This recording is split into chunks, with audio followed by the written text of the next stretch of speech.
6 వికెట్ల తేడాతో భారత్ చేతిలో చిత్తుగా ఓడిపోయిన ఇంగ్లాండ్పై ఆ జట్టు మాజీ కెప్టెన్ అయన్ మోర్గన్ తీవ్రస్థాయిలో విమర్శలు గుప్పించాడు. విమర్శలతో విరుచుకుపడ్డాడు.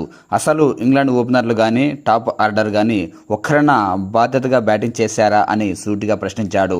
ఒక ఎండ్లో బెన్ డకెట్ ఈజీగా పరుగులు చేస్తున్నప్పుడు మరో ఎండ్లో జాకబ్ బేతల్ అన్ని డాట్ బాల్స్ ఆడటం ఏంటని ప్రశ్నించాడు. అందులోనూ పవర్ ప్లే, అలాంటప్పుడు అంత స్లోగా ఆడటం ఏంటన్నాడు.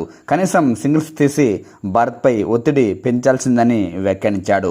కొత్త బంతితో బౌలర్లు నిప్పులు జరుగుతున్నారు, అలాంటి టైంలో మరింత జాగ్రత్తగా ఆడాల్సిందని వ్యాఖ్యానించాడు. కొత్త బౌలర్లు అయినప్పటికీ ఇంగ్లాండ్ పిచ్లు అలవాటు లేకపోయినప్పటికీ బ్రార్ అండ్ ప్రసిద్ధ్ కృష్ణ అద్భుతంగా బౌలింగ్ వేశారని చెప్పుకొచ్చాడు. ఇలాంటి బ్యాటింగ్ పిచ్పై ఒకే ఓవర్లో 2 వికెట్లు కోల్పోవడం అంటే ఇంగ్లాండ్ బ్యాటింగ్ స్పష్టంగా ఫెయిల్యూర్స్ కనిపిస్తోందని వ్యాఖ్యానించాడు. 60 పరుగులు ఓపెనింగ్ వచ్చినప్పుడు ఆ తర్వాత వచ్చిన బ్యాట్స్మెన్లు ఈజీగా పరుగులు చేయొచ్చు. అలాంటిది ఇంగ్లాండ్ 107 పరుగులకే 6 వికెట్లు కోల్పోయి మ్యాచ్లో పూర్తిగా వెనుకబడిపోయిందన్నాడు.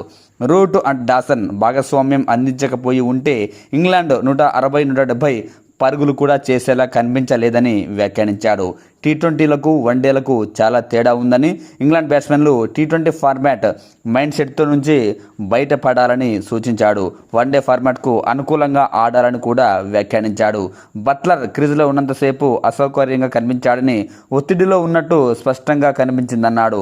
ఇంగ్లాండ్ 12వ ఓవర్ నుంచి 22వ ఓవర్ వరకు మధ్యలో ఈ 10 ఓవర్లు చాలా వెనుకబడిందని వివరించాడు.